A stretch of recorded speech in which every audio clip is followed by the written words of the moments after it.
Thank you for your patience. Sorry we're a teeny bit late starting. We were having internet issues. They're all solved now. How are you? My name is Niamh King. I'm the Vice President for Programs and Strategic Content at the Chicago Council, and I'm honored to be here in Washington. Thanks to all of you brave souls who came out today. I know lots of people weren't as brave as you. Just want to give you a bit of an outline of what we're doing today. We have what's known as a moth-like story slam. So I think of it as a butterfly. It's slightly different than a moth, but more beautiful because we have all of you here to tell your stories. You have 5 minutes to tell your story. If not, as you can see here, I have a musical instrument that, though it sounds beautiful, means you need to come to the end of your story. We are talking today about mentorship and lessons that people have learned. I'm going to tell a 5-second story about myself because we're running behind. Just a tidbit of some experience I had that kind of changed my life and how I think about myself and lessons and mentorship. When I was finishing up in college, there was an Irish professor actually that studied urban studies, and he was working on a book, and I said, I'd love to help you with some of the pictures and the graphs in your book. And he said, no, why don't you write your own book? And it never had occurred to me like, of course I don't need to help somebody with their book. Possibly I could do it. I haven't written a book, but anyway, at least the possibility was there. Anyway, now I'm going to turn you over to my wonderful colleague Alesha, who runs our food and ag program at the council, and we'll kick it off with our stories. Great. Thank you very much and welcome. Thank you. Great. Thanks, Niamh. So for those of you who haven't joined us here before, you missed last year at our inaugural Story Slam. We tried this out, and it actually worked really well to just remind people why we're all here, help people find common connections, maybe people that have a shared story or have a story that you're interested in pursuing. And I think it also was important to us to not just have the debate and dialogue about the issues and the evidence, but to also remember that there are real stories behind all of the data points we talk about, and that the things that actually convince people to make different decisions or invest or take action are often narratives. It's stories that we take with us, even though we know the data. It's the stories that actually makes people move. And Roger, our chief storyteller, bangs this drum all the time that it's great that we have really hard-hitting evidence, but we need to accompany that with powerful stories. And so this session is trying to dedicate ourselves to that idea. And because it went so well last year, we're doing it again this year. And we also are adding someone to kind of provide a little bit of expert story guidance for all of us, someone who's professionally telling stories, Rob Burnett, and I'll introduce him more later, so that you can leave the room with a few tidbits. But I thought rather than giving a story myself, because I want to jump into the storytellers, I'll just offer some tips I found earlier this week. So a lot of people are talking about storytelling for impact now, and in fact, IDEO, for those of you who know them, the design organization, they have something called IDEO U, with a storytelling course that you can actually take. And so they were advertising in my Facebook stream. Clearly they know what I'm interested in. And the tips for story impact, 6 of them. Make it personal, get emotional, use anecdotes or reflection, make it visual. Doesn't mean we have a visual, but help people visualize. Give a call to action and stay inspired. That's a lot. We're not asking that for all storytellers today. We've given you 5 minutes, but I think it's just a few tips to take away as you are taking your arguments to whatever decision maker you're approaching. And Roger has already gotten a more casual. He took off his suit and his tie because this is meant to be a little more informal, help you all connect with each other and inspire us a little bit. So with that, we're going to kick it off with our first storyteller, the brave soul. Gauri Mir Puri is joining us. Gauri is passionate about social entrepreneurship, youth empowerment, and environmental sustainability. She has combined these interests to create the Learning Farm, which is what she'll probably be talking about today. It's a unique residential farm outside Jakarta that teaches organic agriculture and entrepreneurial skills to vulnerable youth in Indonesia. So I will welcome her on stage and then remind all of you that in between stories, we're going to be reading these little mini stories, again, imitating the moth, if any of you have been to one of their events. So feel free to write these and pass them to a council member in the back or at the end of your row. We'll come find you. And thank you to all of you who have volunteered to do the stories after we run out of our brave initial storytellers. And if anyone else wants to throw their name in the jar, we'll draw them after Roger. All right, thank you. Welcome. Can we give her a round of applause so she feels the courage?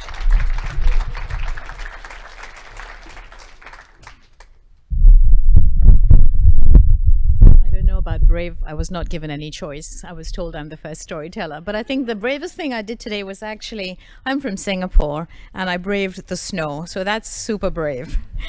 It was 2007 we were posted in Indonesia, in Jakarta. There was a sudden influx of a number of street youth. They had come in from the villages. There were no jobs in the villages, and there were definitely no jobs in the cities. Well, no jobs for young people with very little education and no skills at all.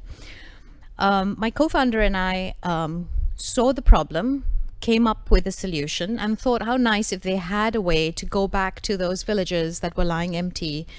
There were no youth left in rural areas, and just old people and young, really small babies. If we could give them a skill which they could go back to their villages and lead sustainable lives. We got an old Dutch villa. We got about 2 acres of land.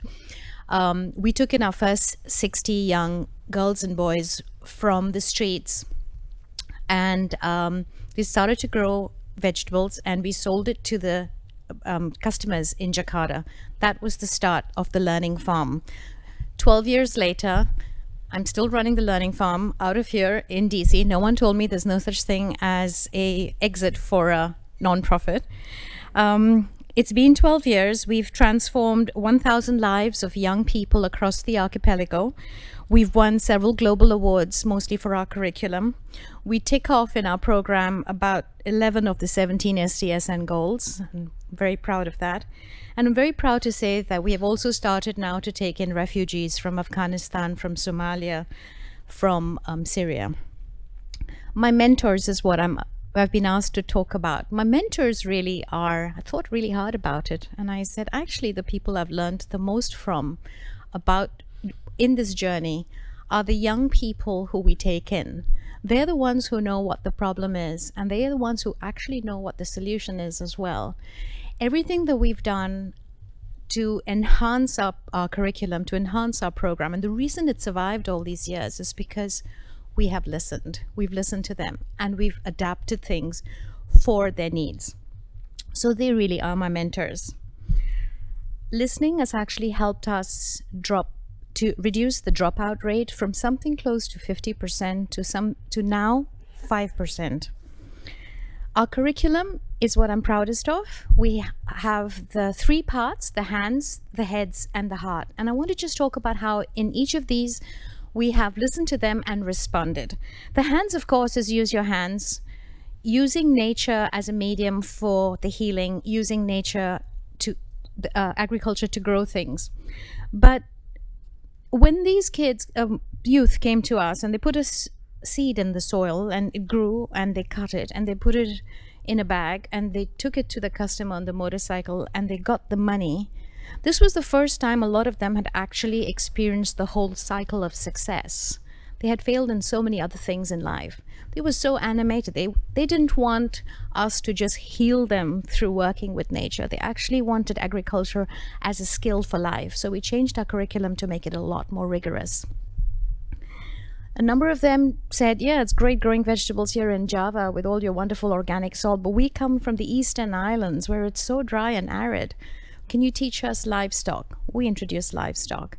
We were teaching them how to rear chickens, and they said chickens are really, really hard and not as resilient. We want you to teach us how to raise ducks and duck eggs. We changed it to ducks. We made a fish pond, and we were putting in all these fancy fish, and they went, no, back in the villages, all we need is quick protein. We need eels.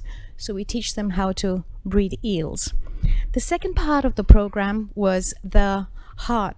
As we were listening to their stories, we realized very quickly that until you heal their heart, it's like a bucket with a hole in it. You know, you just keep on pouring in all this education and it goes right through. You have to heal them first. Some of them had been violated. Some of them had, been abused. Most of them had learned how to be just invisible and didn't have a sense of self. So the first part of our curriculum was really about healing. We work with music therapy, we work with art therapy, we work with movement, we work with the hardcore cases with psychologists. In the evenings, we sit down and we talk through, we put a lot of storytelling and discussion into our program. The third part is what we call the head, which is, to me, the most important. Use your head, don't be a dummy. it's a difficult world out there. You're going to face a lot of barriers. You're going to face roadblocks. You've got to find the resilience and the way to get through this. Most of these kids had failed the education system. No, the education system had failed them. It had failed to teach them life skills. It had failed to teach them values. Many of them coming from impoverished homes hadn't picked up those things at home either. Those basic things which we see, which we take for granted almost with our children. The values we identified that we had to teach them were integrity, initiative, respect, responsibility, teamwork, and thoughtfulness. Thoughtfulness towards each other and towards the natural environment. We felt our staff was overwhelmed with just teaching them the agriculture. So this part of the heads part of the program was where we involved all our corporate donors and supporters. If they gave us money, we said, we need you to come in as role models, and we need you to come in and teach them all those things which we feel they need to learn before they graduate out of our program. So, for example, English and computers is taught by volunteers. I hear that. I'm almost at the end. ANZ Bank comes in to teach them financial literacy. Customer service is taught, of course, by Starbucks. PricewaterhouseCoopers helps them cobble together their first CVs and then prepares them with job interviews. AIDS awareness is taught by Gaja Tungal. The list goes on and on. In conclusion, I'd like to quote from Phil Collins, who says in the Son of Man, "In learning you will teach, and in teaching you will learn." And it is in the process of teaching that I have learned from my youth. They are my mentors, they are my guiding beacon, and eventually when they go home and become successful, they are my biggest advocates. Thank you.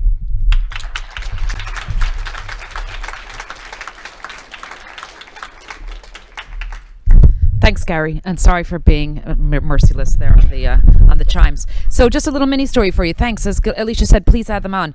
My life changed when I got mentored by an empowering, ambitious OBGYN during my fellowship in Uganda. So we all have different stories to tell. Now we've got one coming up from Roger Thurow, a wonderful colleague of mine for the last 11 years. Prior to that, he was at the Wall Street Journal. He's the senior fellow for global food and ag at the council, an author of many great things and an expert on the topic of hunger and food, and delighted to be introducing him today for his story. Also married to a woman from Tipperary. That's one of his best assets, right?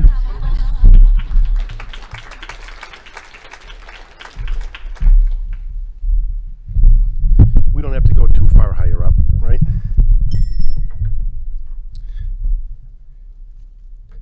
Thank you, Niamh. Yeah, what I've learned from my wife is in a storytelling session, woe to those who follow an Irish person. But as I was saying, I have kissed a Blarney Stone, so I hope I have a bit of the gift of gab as well. So on this snowy day, I bring you a story from Uganda. Also from Uganda, a story of a mentor, a new mentor, a journalistic mentor, who was really important for me as I was doing the reporting in my most recent book, The First 1,000 Days. And I can honestly say it wouldn't have happened or wouldn't have turned out the way it did without her. I first met Susan Ejong. She's a midwife in northern Uganda. She was standing before a gathering of about several dozen new moms and moms-to-be that had assembled on her clinic. They had come to hear her give a nutrition class. They came with great enthusiasm, some of them walking for 2, 3, 4 miles in order to get there. It was an extremely hot, gorgeously blue sky day, not far from the equator, so it was swelteringly hot, and all the moms, the new moms and the moms-to-be, had basically gathered under whatever slivers of shade they could from the tin awning that was coming from the overhang from the clinic. And Susan herself, despite the heat, she put on a white lab coat because she figured that, well, with the white lab coat, it would just give more authority to her words. But her words were already quite powerful and quite profound, lab coat or not, because she was talking about the power, the importance of good nutrition. and how good nutrition for pregnant moms, for moms who are breastfeeding, for the infants as they began taking solid foods. And she was particularly talking about the importance of good nutrition in the first 1,000-day period. So there's time from when a mom becomes pregnant to the second birthday of the child. So all these moms there, they were precisely in this period. And she was saying how important nutrition is already during pregnancy for the growth of the baby in the womb, for the building future strength of the immune system, for the development of the brain that would be so critical for learning later in life. And so she was saying, this nutrition, if you get nutrition right at this time, you'll have a strong, smart, healthy child as they grow up. And then she said something that was really stunning and electrifying, and you could see it all of a sudden in the mood change almost from this midday stupor of the crowd on such a hot day. Your child, she said, your child can achieve great things. What? What did she say? Greatness. So this murmur then spread across the veranda and through the crowd of moms. Greatness here in northern Uganda? In this area where Warlord Joseph Kony and his murderous, raping, pillaging, abducting Lord's Resistance Army had basically spread terror for 2 decades or so. These moms had all grown up there as children. They knew now, and they knew kind of that babies were being brought into this horrible, terror-filled, uncertain world. The goal of moms had basically been mere survival. Greatness. Who had time to think about greatness? It's a preposterous idea or notion. It's absurd. But now Susan was here standing before them and saying, look, times have changed. Kony's gone. Trust, peace is returning to our area. Crops are growing better again. Hopefully malnutrition is on the run. You moms have the power for the lives of your children. Your child can achieve great things. Such a powerful, profound statement. So Susan was obviously the mentor for these women for the healthcare practices. It was her clinic. They were coming there for all sorts of guidance. But she also became their mentor of possibility. And that was an even greater thing. Your child can achieve great things. Wait, what? What did he say? So I myself was all of a sudden jolted when I heard that. And I asked my translator, what did she say? Greatness? What's that about? Yes, she's talking about the possible greatness of the child. Yeah, that then turned out to be what I thought the most profound statement that I heard in all my reporting on the 1,000 Days book, which stretched on for 3 years. And as I followed moms and their children through the first 1,000 days in India, Uganda, Guatemala, and Chicago. So here was Susan as if she was talking to all of them. It was most remarkable. So over time, in my subsequent visits, I really came to cherish her wisdom, her inspiration, her clarity that she brought to this issue. She became my mentor in sense of my reporting. Your child can achieve great things. It became the first sentence, the opening words of my book. Wow, this is exactly the emotions I was hoping to capture in my reporting and in my storytelling. What I discovered was that Susan was employing a new method of community storytelling. She employed words of hope, of ambition, of possibility, of potential. Her stories were of the future, not of the past. They were aspirational. Her strategy was, through these aspirations, this is really important ending. It builds. Through creating these aspirations, she was hoping that then the moms would be more inclined to follow her advice, to put forth the more nutritious advice and all the other things that she was saying. So that was her strategy. And Susan really had them dreaming big. These moms then were talking about their children becoming successful farmers, shop owners, police officers, teachers, soccer champions. But Susan was even thinking bigger. She looked over the crowd of moms on the veranda and she said, I see that maybe one of you will give birth to the president. The president? What? Another murmur spread throughout the crowd. Did she say president? What's she's talking about? Yes, Susan said, the president of our country may come from this group. The president? Of all of Uganda? Wow, my child. Now, wouldn't that be a really great thing? Thank you.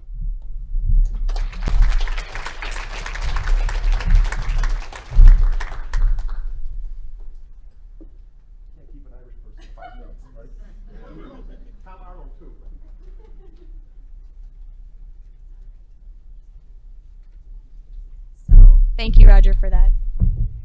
As transition here, we're going to read a couple of these short stories, and to Tendai, I'm going to bring you up here momentarily. My life changed when I first trained farmers on the field. My life changed when my father said there was no need for women to pursue higher education. Everything I've done since then has proved that this is not true. All right, so I'm going to bring up one of our next gen delegates, Tatenda Ndambakua. Close? All right. Tatenda, I got to hear a little bit of Tatenda's story this morning. She's already a founder of a social enterprise. She is coming to us from by way of Zimbabwe, and I'm going to invite her to join us on stage. Give her a big round of applause to help her get up here. And then while she's making her way, we have these group of stories. I'm going to give someone here a warning that they will be the one, not after Tatenda, but in two storytellers. This one's blank. Whoops. Here we go. Cedric. Cedric is going to be on deck next. So over to you, Tatenda. Oh, yes, we're going to lower the mic. Can you help us? Sorry.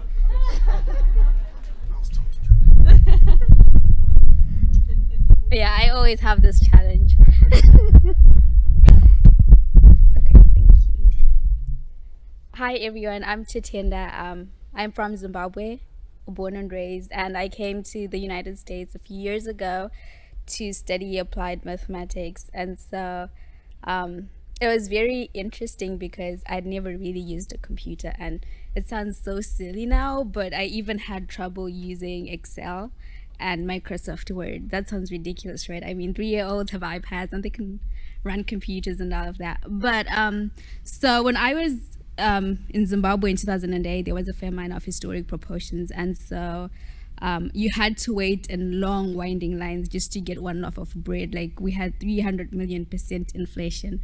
And so no matter how much money you had, you really didn't have access to the food unless you went to the neighboring countries. And so the issue of food security has always been near and dear to my heart. And so seeing pictures of kids in South Sudan today, or in Yemen, or in Syria, just breaks my heart, because so many times we waste food, and other countries that have the ability to produce the food are not producing enough food. So I thought, okay, how do you reach to the most remote farmers in African countries, starting with Zimbabwe? And so I was very fortunate to have a mentor who has been really crucial to the stage of my life, and he helped me gain the computer skills that I needed, and so through app development and data science and geospatial analysis and all that good stuff. And so I developed an application called shirifly.com, if you look it up. And so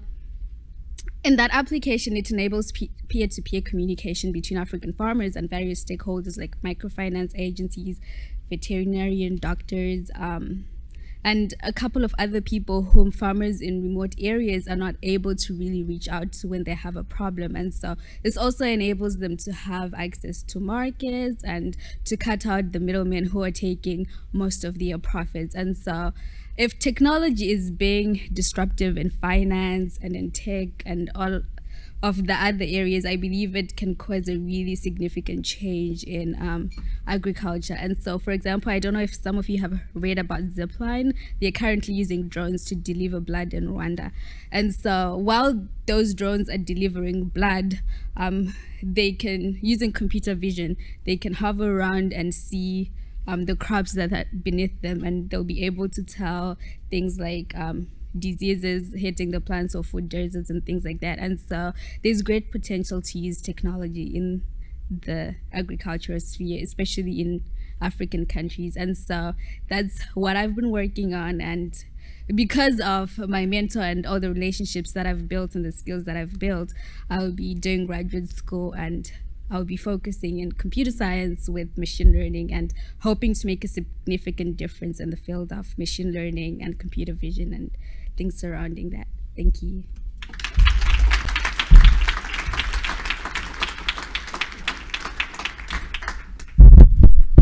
Zimbabwe wins on timekeeping. Well done.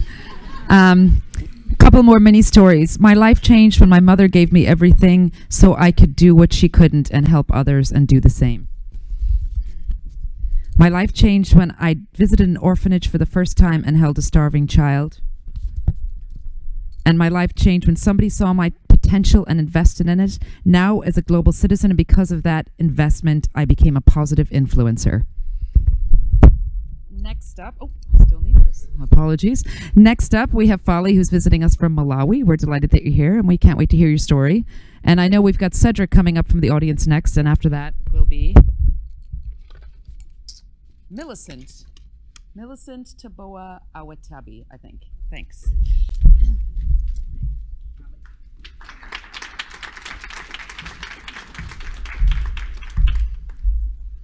I can hold it in my hands.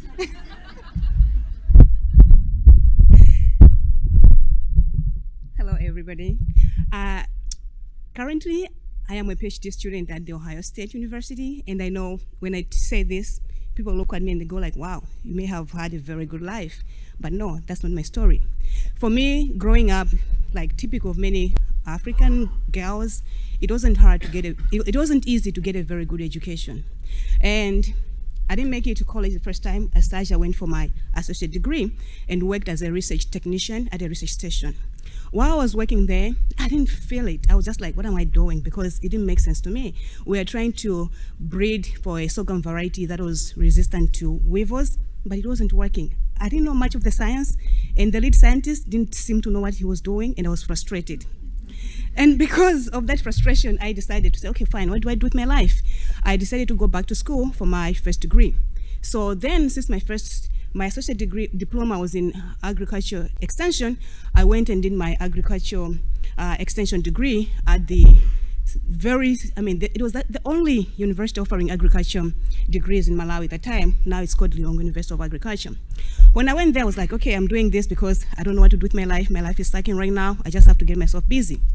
When I was there, I met this professor that came as a Fulbright visiting scholar from the Ohio State University, who was teaching a course in agricultural journalism. Growing up, I had a passion for reading and writing, but I didn't know that was a thing. Like, I didn't know that you could make a living out of it. So when this professor was teaching this class, he had us do an assignment coming up with a magazine. And I was like, wow, cool, I can do that. And he was looking for people to be editors of the magazine, and nobody really offered. And I was like, nah, I'll do it. So I was the editor of the first ever agricultural voice magazine for the college.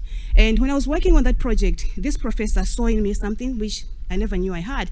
And he believed in me to the point that he used to publish articles in the nation's weekly newspaper. And every time he was asking me to edit his work.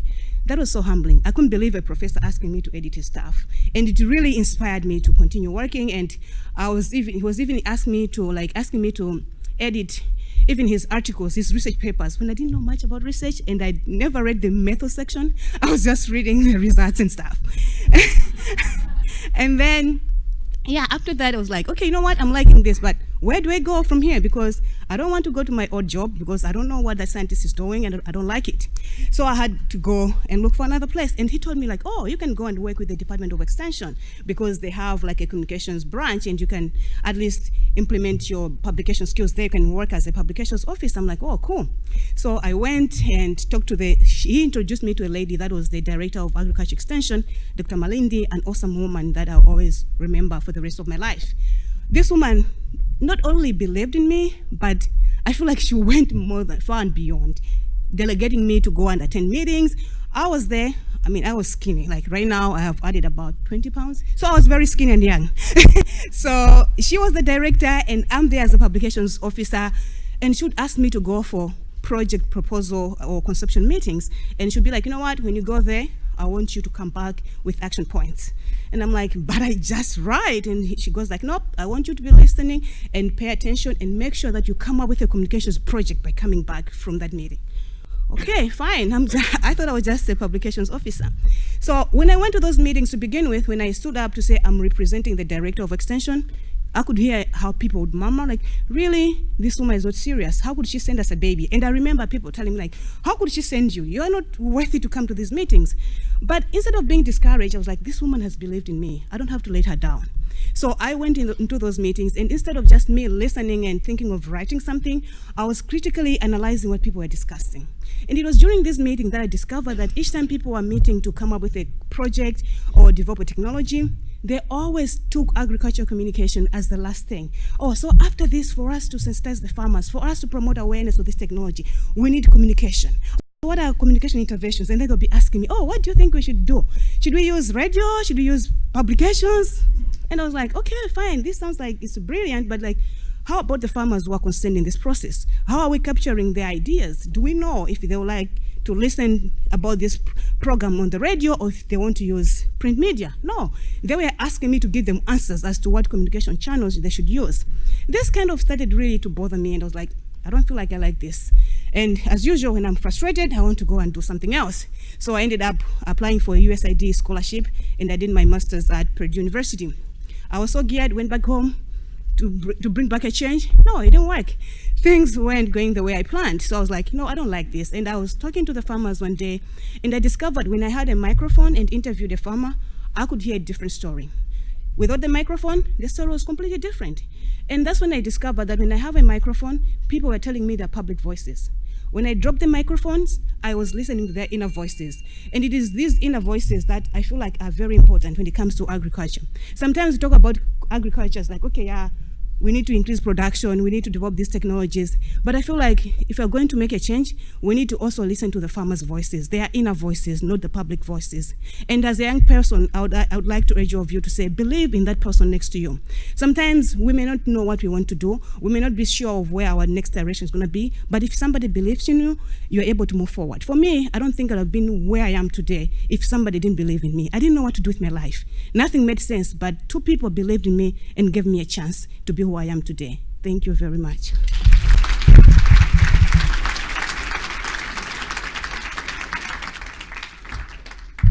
Awesome. Thank you so much, Folly. So Cedric Haberayemye. Did I get it close? Or Cedric? Yes, close. He's going to be coming up here. He's another one of our Next Gen delegates. I'm so excited our Next Gens are sharing their story with us. And while you make your way up here, I'll just read two more short stories. My life changed when I found a tribe of social entrepreneurs living life to the beat of a different beat of a drum. There we go. My life changed when my college academic advisor invited me to work in their lab, and through their encouragement and guidance, I found my passion for nutrition science. Cool. All right, Cedric, the stage is yours. Do you need the microphone adjusted? No? Good.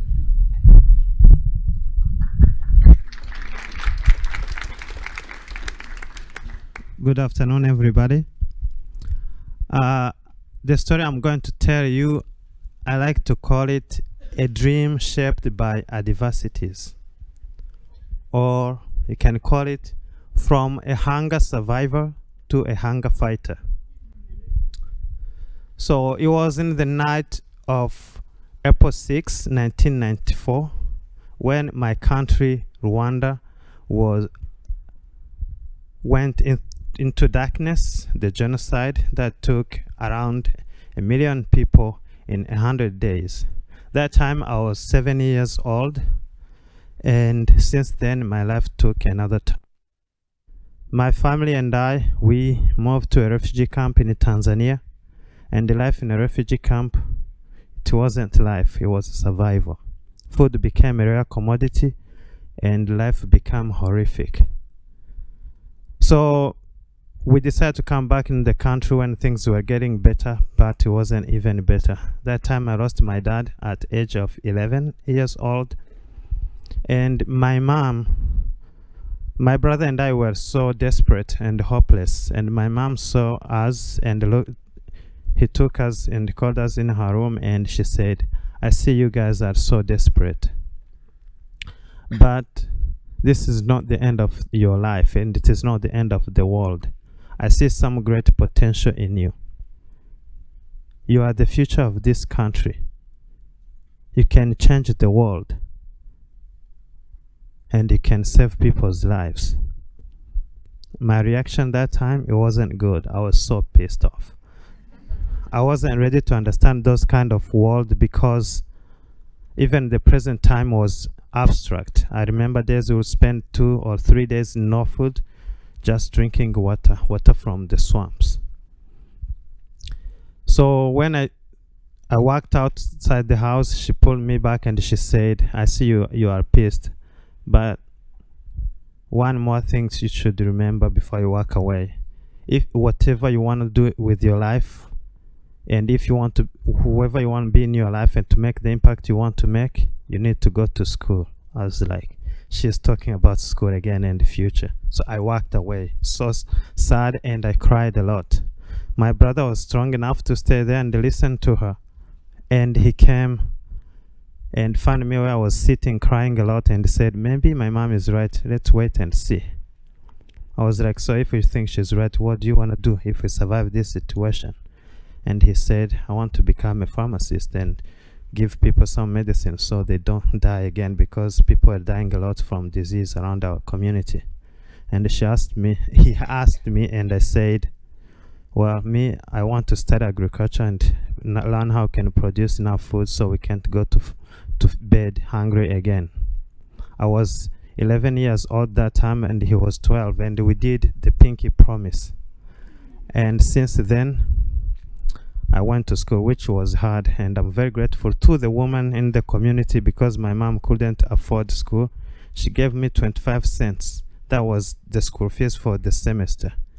And don't ask me what I did with it. I did some business, I made more, and I managed to go through school. And since then, I follow my path in agriculture, and serving my community and my country has been a pride and a joy I work with every day. Now a PhD student in crop science, who could believe? But my story is that through that journey, there was a lot of people who came in my way. And I'm very grateful to my friends, teachers, and mentors who come in my way, because I would have choose to be, had any reason to be hopeless and choose bitterness, but they inspired me and to work hard and to follow my dreams and become who I am today. And I was able to go back in Rwanda, do a lot of projects, and I received the Bolo Glip Fellowship, and I developed in country and international networkings, and now I developed a project where in Rwanda, Kenya, and Uganda, where I'm introducing a new crop that I believe can help boosting nutrition, and it's climate resilient. It's quinoa. But I'm inspired in this because we talk about food security and we think about production, but we don't look about nutrition security. And to me, it's the key, because we need the future of the youth who are productive. And my story is that we can all arise above circumstances, whatever they are. We just need to not let them define us. And we can make the world a better place. We can have a zero hunger world if we choose to be aspired to make a difference, not be aspired to make a living. Thank you, everybody.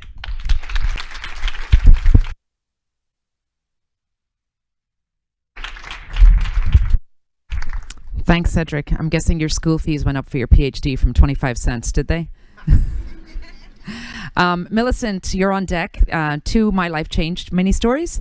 I went to Japan for my exchange year and discovered amazing green policies in action. And secondly, my life changed when I was interned with a nonprofit organization in Nepal. I gave a solution for irrigating agricultural crops to the community where there was no electricity for pumps, and it helped around 500 to 700 farmers in irrigation. And now let's give a big round of applause to Millicent. Thank you. Thank you. And my name is Millicent Yabua Ewuzi. So growing up, maybe when I was around 7 years old or 10, I have 3 siblings.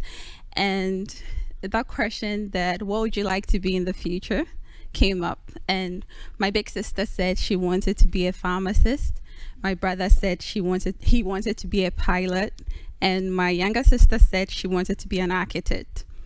And I was the last to answer the question, not because I don't know what I wanted to be, but I was wondering whether it was good enough. So I said I wanted to be a businesswoman. And back in Ghana, being a businesswoman meant like traveling abroad and just buying clothes and shoes and bringing them back to sell.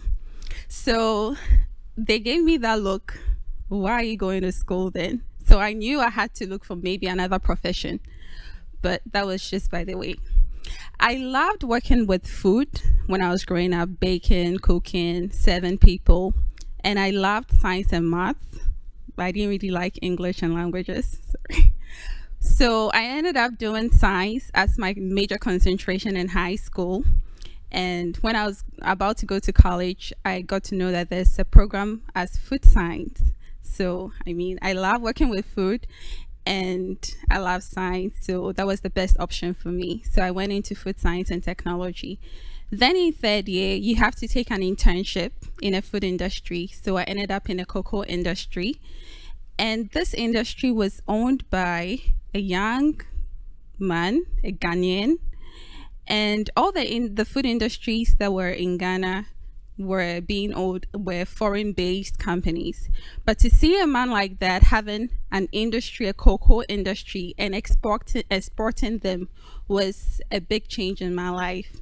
So although I didn't really spend so much time with him, that 2 months I spent in his company changed my life for good. So right after that internship, whilst I was still in college, I started my own business. And it's been 6 years down the line now. It's not up to where I wanted to be, as I'm always dreaming, but then the people I've worked with, the youth that I've worked with have changed my life for good. And it helped me in obtaining my master's degree. And during my master's degree, I won the same award that Cedric talked about. That's the USAID Norman Borlaug Fellowship Program. And Susan Johnson is here, and she got to know about my business, so she asked me to write an article on my business and how I started.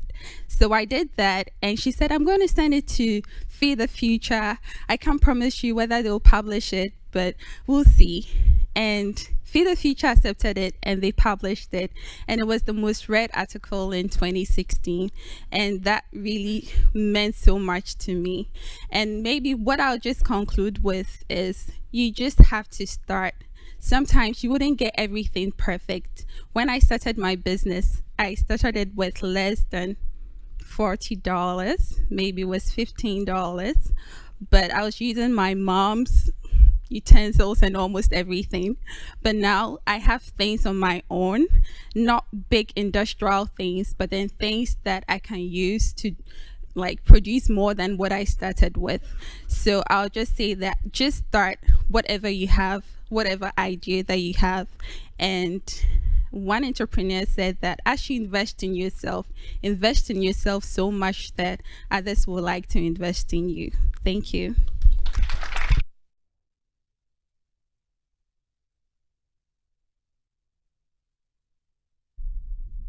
Thank you. That was great. We actually had a few more people who wanted to tell stories, but we're running out of time. And I noticed that some of the names were our Next Gens, and you all just heard from several of the Next Gen delegates. Could I just ask all the Next Gens to raise their hands? Okay. They have incredible stories. I got the good fortune of hearing all of their stories a little bit this morning, and for those of you who didn't get to talk, just anyone in the room, if you see one of them, ask them their story. It's pretty incredible, and I feel free to volunteer your story to the Next Gen delegates. I'm going to bring Rob Burnett up. Rob is the CEO of Well Told Story, which is an Emmy Award-winning media and research company, both. And they run a platform called Shoe Jazz, which is reaching about 6 million young people. And so he's going to give us some tips and inspiration. He'll also be speaking tomorrow about Shoe Jazz, but today is to help us learn and get to be better storytellers.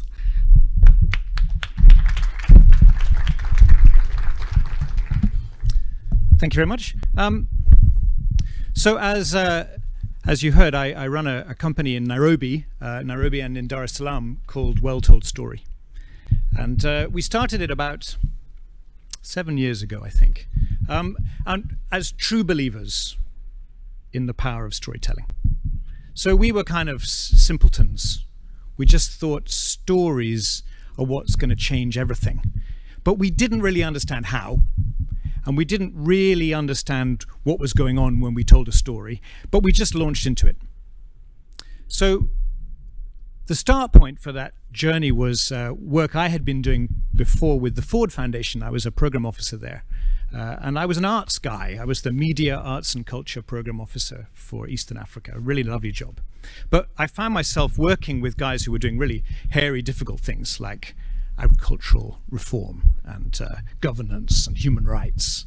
And while I was funding television and radio and drama and theatre and storytelling, they were funding really hairy, difficult, demanding stuff. And I found myself kind of awed by them and the challenges they were taking on.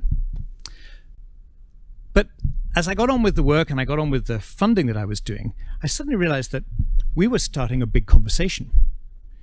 The stories we were telling on TV, through television programs being made by young Kenyans and Tanzanians, were getting 6 or 7 or 8 million people watching. So it was like, in the evening, we would tune on TV and watch these enormously successful programs. And in the day, I'd end up at events where I'd keep meeting the same people who already agreed with us, who would come to our workshops and our kind of donor-driven projects, and it would be, oh, hi, good to see you. How's it since last week?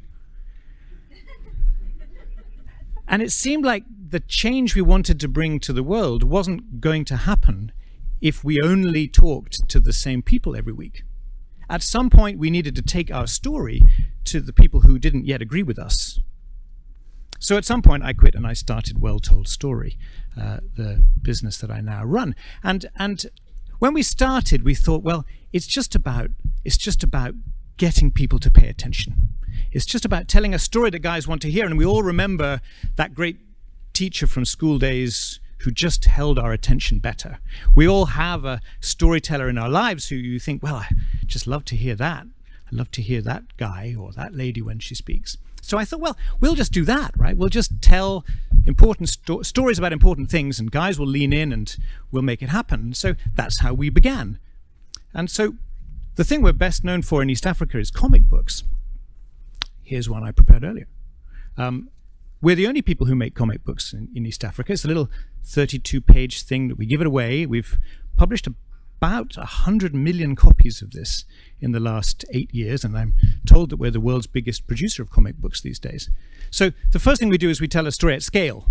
We want a lot of people to pay attention, and we combine this with a radio show, and which we syndicate on lots of FM stations, and then we tell a lot of stuff on social media, and we cause a conversation to happen. And actually, it starts to be clear that the secret to change through storytelling is about causing a conversation to happen. And I know this because recently we've started applying some science to the art that we started with. And as we just heard, my company, we describe it as a research and media production company. So it's really, these days, 7 years later, really a research-driven enterprise, so that we know when our stories are working and we know what effects they're leading to. So most recently, we've been able to run a longitudinal panel study. So with the University of Tulane in New Orleans, we've been tracking a cohort of young people who are both followers of our story and non-followers. And then for the first time, we're able to start getting a sort of causal link between exposure to our storyline and outcomes, the outcomes we're looking for. And so for the first time, just in the last few months, we've been able to say with hard evidence, what causes a story to be sticky? And I think one of the things that causes a story to be sticky is a feature of all the stories we've just heard. And that's authenticity. When a story comes from the heart, people feel it. And when people feel it, they trust it. And trust, ultimately, is the first key that opens the door of change.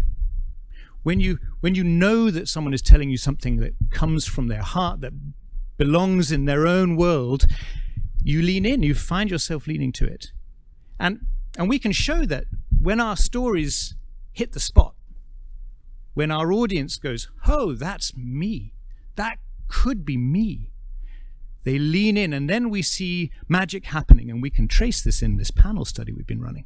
So the first thing that happens when a story really lands is that it changes what people are talking about.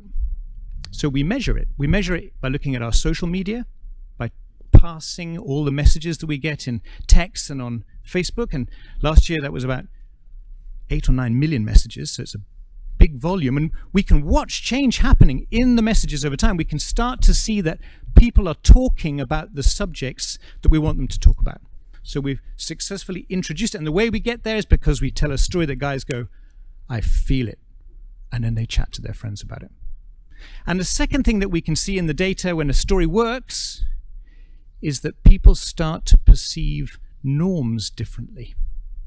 And we measure that by asking lots and lots of detailed questions around norms. But the definition we use for a norm is, what do I think my peers expect of me? And that's a nice definition of a norm. It's, what do I think they expect of me? So one of the things we've done a lot of work on is contraception. How do we get young people to use contraception? Really difficult. One of the ways we measure the norm is, do you think it's okay to carry a condom? Do you think that the people you're with expect you to carry one or not? So we can track that over time, and we can see it happening when we have a story that works. It starts to change how people answer those questions. So with the conversation shifted and the norms shifted, we start to see behavior shift. So I'll give you an example of a story we ran a couple of years ago, which has been a sort of landmark for us. We had run a campaign for 6 months on the skills you need to be an entrepreneur.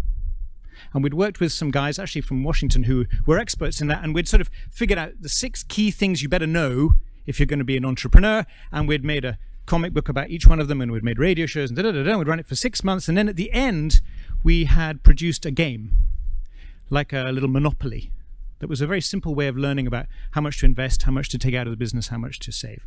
And we had our characters in the story playing the game, and then we actually printed a copy of the board of the game in the center pages of our comic, and we printed 1.5 million copies, and we distributed them free across East Africa, and then we started to get feedback from young people who'd played the game. So a lady wrote to us, well actually they write to the character who is the star of our comic book, and that's also important. It's part of the story. They wrote to the character and they said, hey, DJB, they call him, my business has tripled, thank you. And of course someone noticed that, and we rang the lady up and we made a visit, and then we actually took her story and we put it back into a comic book, and we put it on television, and we made a radio show about her, and we did a social media event. And she explained how she was a migrant from Busia on the border with Uganda, who had moved to Nairobi, and in the process had lost all her family ties, had lost those networks, lost the support, who normally would look after her in difficult times. And she had fallen back on her hustle. And her hustle is selling hard-boiled eggs to construction workers. We call that a teaspoon hustle. That's entry level.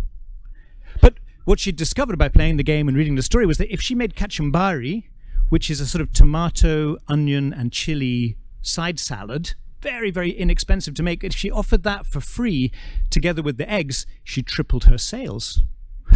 3 trays of eggs a day. And that was a life changer for her. Now, awkwardly, by the time we'd got to this part of the story about the skills you need to be in business, we'd run out of money.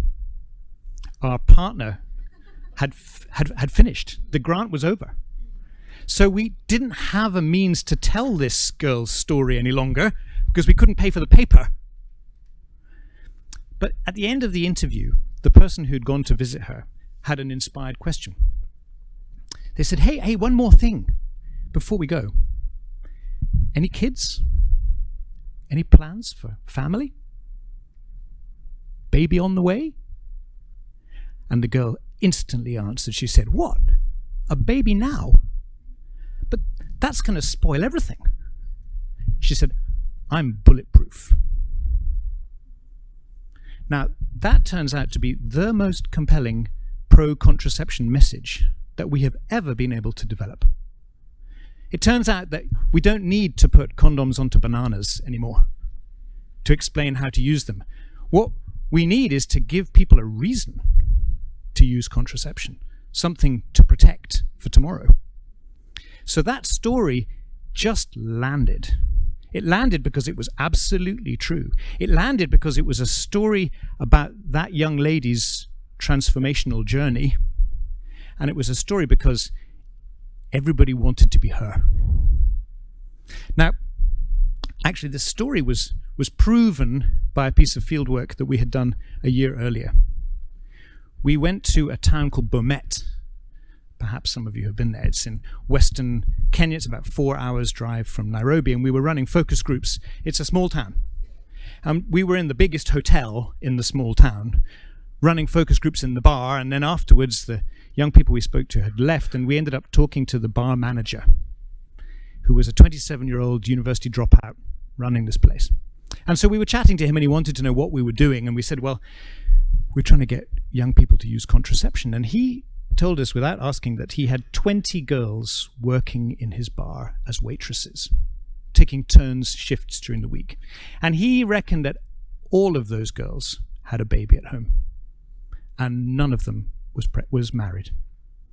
So they were the challenge that we were facing. And so we turned to him and said, well, given that, if it was your job to get these young ladies to use contraception, how would you do it? And he answered without hesitation. He said, simple, I'd just promote them. And we said, what do you mean by that? He said, well, if she goes from being a waitress, unfortunately at the bottom of the heap, if she steps behind the counter, and now she's the girl who's putting the beers up on the counter and taking the money and writing the receipts, he said, you can be certain she's using contraception then. So it turns out that having your foot on the bottom rung of a ladder, which leads somewhere, changes the story that you tell yourself. So that young lady who becomes the cashier or the barmaid or the bar manager changes the story she's telling herself about tomorrow. And with that story change, her behavior changes. And it's the same story we heard from the girl with the eggs. As soon as she connected, we connected. As soon as her story, as soon as she found a different story to tell herself, somewhere in her subconscious, her behavior and her prospects and her life chances change. So we spend a great deal of our time trying to get that story, trying to find a story which connects on all those levels. It connects because it's true, but it also connects with the journey that our audience are on. And usually that means it's not about the subject that our partner is interested in. One of the great struggles we've got is to try and persuade the people who fund us not to beat the audience over the head with the message. We've achieved a 20% increase in contraception use amongst our audience without talking about contraception. It's not about the ask, it's about the story that our audience are telling themselves. If you can connect with that, you don't need an ask. People make good decisions. We heard about it in Jakarta, in Indonesia. People know what to do. It turns out empowered people make good decisions for themselves. We don't need to drum things over their heads to get them to take action. So the best story is a true story that inspires, a true story that helps people figure out who they are and who they can be. And those stories change everything. And they certainly change the world that we're in, I think. But it requires nerve not to lecture. It requires nerve to keep, we call it the wagging finger of development, to keep that out of sight. Because if you can conquer the desire to preach and help people find truth within themselves, they change on their own in ways we can't imagine. and always for the best, better than anything we can deliver on our own for others. Thank you.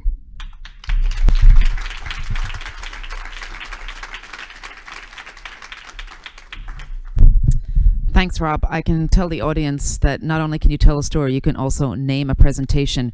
Tomorrow he's speaking, and his presentation is titled More Sex, More Money, More Fun. So council's a century old nearly. We've never had a presentation like that. I look forward to it. What a great afternoon. We're here in snowy Washington, and we've been taken from Java to Ghana to Harare to Malawi to Uganda. Thank you so much to all of our storytellers. We look forward to seeing you all tomorrow. Thanks to the next gen for being here. You are the next generation, so it's critical you're here. And for the other gens too, the Rogers of the world. We need those as well. So we're adjourned for this afternoon. Thanks to my co-host Alesha. Oh, there's another session at 4. There we are.